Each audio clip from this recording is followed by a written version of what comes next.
Hello बच्चों, स्वागत है आपका मेरे यूट्यूब चैनल पे। आज हम शिक्षा निदेशालय द्वारा दी गई क्लास 7 की वर्कशीट 17 डिस्कस करेंगे, जिसका सब्जेक्ट है सामाजिक विज्ञान भूगोल और डेट इस वर्कशीट की 23 नवंबर 2020। यहाँ पर बच्चों आप अपना नाम लिखेंगे, यहाँ पर आप अपने कक्षा अध्यापक का नाम लिखेंगे। तो बच्चों वर्कशीट को स्टार्ट करने से पहले जल्दी से मेरे YouTube channel Rishabh computer classes को सब्सक्राइब कर दें, ताकि जब भी मैं नई वीडियो डालूँ उसका नोटिफिकेशन आपको तभी की तभी मिल जाए। तो देखते हैं आज की वर्कशीट में हम पढ़ेंगे वायु के बारे में। हमारा वायुमंडल 5 परतों में विभाजित है, जो पृथ्वी की सतह से आरंभ होती हैं, और सभी परतें महत्वपूर्ण हैं और अलग अलग तरीके से हमारे लिए उपयोगी हैं। तो इसमें हम क्या पढ़ेंगे, जो हमारा वायुमंडल है वो 5 परतों से मिलकर बना है। तो हम पढ़ेंगे इन परतों के बारे में भी, पाँचों परत के बारे में, और ये किस प्रकार हमारे लिए महत्वपूर्ण है वो भी हम पढ़ेंगे। तो हमारे पास 5 परत कौन कौन सी पहले बता देती हूँ मैं आपको। ये हमारे पास बहिर्मंडल, ठीक है, बाह्य वायुमंडल, मध्यमंडल, समताप मंडल और शोमंडल, इन पांचों लेयर के बारे में, मंडल के बारे में हम अब पढ़ेंगे। तो सबसे पहला क्या हमारे पास, बहिर्मंडल। वायुमंडल की सबसे ऊपरी परत को हम बहिर्मंडल के नाम से जान जाते हैं। जैसे क्या सबसे ऊपरी परत है ये हमारे पास, तो ये वायु की सबसे पतली परत होती है। हल्की गैसें जैसे हीलियम और हाइड्रोजन यहीं से अंतरिक्ष में तैरती हैं। जो सबसे हल्की गैस होती है हमारे पास हाइड्रोजन और हीलियम, वो इसी लेयर पर, इसी मंडल में पाई जाती है बच्चों। नेक्स्ट है बाह्य वायुमंडल। तो बाह्य वायुमंडल क्या हमारे पास जस्ट बहिर्मंडल के नीचे आता है। बाह्य वायुमंडल में बढ़ती ऊंचाई के साथ तापमान भी अत्यधिक तीव्रता से बढ़ता है। तो जैसे जैसे आप ऊंचाई पे जाते हो तो तापमान जल्दी से बढ़ता है। वायुमंडल की इस परत का एक भाग है, ये 80 से 400 किलोमीटर तक फैला है।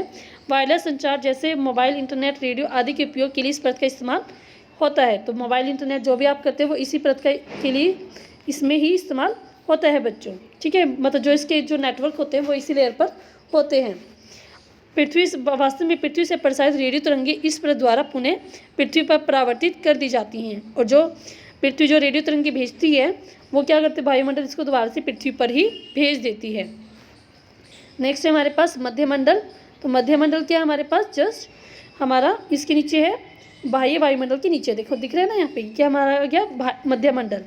तो यह वायुमंडल की तीसरी परत है, यह समताप मंडल के ठीक ऊपर होती है। तो ये समताप मंडल के ऊपर है। यह लगभग 80 किलोमीटर की ऊंचाई तक फैली है। अंतरिक्ष से प्रवेश करने वाले उल्कापिंड इस परत पर आने से जल जाते हैं, और जब भी जो उल्कापिंड आते हैं अंतरिक्ष से वो इस पे, मतलब इस मंडल पर आने पर वो जल जाते हैं बच्चों, ठीक है। तो नेक्स्ट हम देखते हैं समताप मंडल, जो कि हमारा मध्य मंडल के नीचे है, ठीक है। समताप मंडल, शोमंडल के ऊपर का भाग समताप मंडल कहलाता है। तो शोमंडल से ऊपर क्या है, समताप मंडल, इसलिए इसको कहते हैं शोमंडल से ऊपर वाली का भाग क्या कहलाता है बच्चों, समताप मंडल कहलाता है। यह लगभग 50 किलोमीटर की ऊंचाई तक फैला है। यह परत बादलों एवं मौसम संबंधी घटनाओं से लगभग मुक्त होता है। तो इसमें जो भी मौसम की जो हैपनिंग होती है वो इसमें, ये बिल्कुल इससे मुक्त होता है। इसके फलस्वरूप यहाँ की परिस्थिति हवाई जहाज उड़ाने के लिए एकदम आदर्श होती है। तो यहाँ पे ही हमारे जो है हवाई जहाज उड़ाए जाते हैं। समताप मंडल की एक महत्वपूर्ण विशेषता यह है कि इसमें ओजोन गैस की परत होती है। तो समताप मंडल में क्या होता है बच्चों, हमारे पास ओजोन गैस की परत होती है। अब देखते क्या करती है ओजोन गैस। यह परत सूर्य से आने वाली हानिकारक गैसों से हमारी रक्षा करती है। जो सूर्य से हमारे पास हानिकारक गैसें आती हैं उससे ही हमारी ओजोन गैस क्या करती है, उससे हमारी रक्षा करती है बच्चों। अब लास्ट हमारा बच्चा है शोभमंडल। ये क्या है, बिल्कुल नीचे वाली लेयर है हमारे पास। और शोभमंडल और समताप मंडल की लेयर को हम क्या कहते हैं बच्चों, शोभ सीमा कहते हैं। तो यह परत वायुमंडल की महत्वपूर्ण परत है। इसकी औसत ऊंचाई 13 किलोमीटर है। इसी मंडल में मौजूद वायु में सांस लेते हैं। तो यहीं जहाँ पर यहाँ पे आप क्या रहते हैं, शोभमंडल में ही आप रहते हैं, और यहीं पे आप अपनी सांस वगैरह ले पाते हैं। मौसम की लगभग हर घटना जैसे वर्षा, कोहरा, ओलावर्षण इसी परत पर होती है। जो अब आप यहाँ पे रहते हो, जैसे माउंट एवरेस्ट भी यहाँ पे दिखाया गया, तो आप यहीं पे रहते हो, तो यहीं पे आप सभी अब घटनाओं को देखते हो, जैसे बारिश, ओलावृष्टि, तो ये इसी लेयर पर होता है बच्चों, ठीक है। अब हम देखते हैं इस वर्कशीट के क्वेश्चन आंसर। नीचे दिए गए चित्र से संबंधित वायुमंडल की परतों के नाम लिखिए।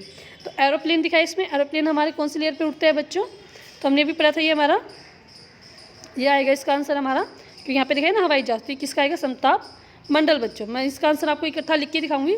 अभी आप इसका लिखेंगे समताप मंडल, ठीक है। इसका आंसर हो गया समताप मंडल।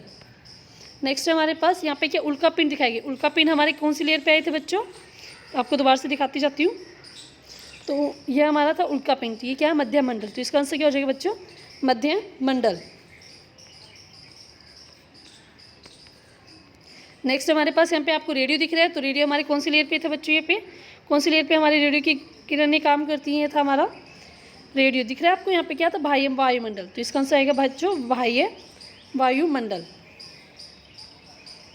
ठीक है, नेक्स्ट हम देखते हैं। यहाँ पे आपको क्या दिख रहा है? पृथ्वी दिख रही है और यहाँ पे आपको डिस्टेंस दिख रहा है। तो ये सबसे क्या हमारे सबसे बाहर की लेयर के बारे में बात की गई। ये क्या हो गया हमारा? बहिर्मंडल। सबसे पहली लेयर क्या थी? हमारे बहिर्मंडल के बारे में बात की गई है। तो ये इसको आप लिखेंगे बहिर्मंडल।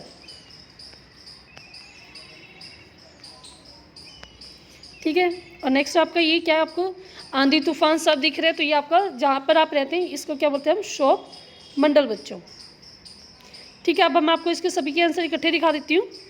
तो इस प्रकार आप अपने 1 to 5 के सब पाँचों के आंसर लिख लेंगे। पहले का आप लिखेंगे संताप मंडल, दूसरे का मध्य मंडल, नेक्स्ट बाह्य मंडल और बहिर्मंडल, फिर आपका क्षोभ मंडल। ये तो पाँचों आपको लाइन वाइज आप यहाँ से देखकर लिख लेना। ठीक है बच्चों, नेक्स्ट हम क्वेश्चन देखते हैं।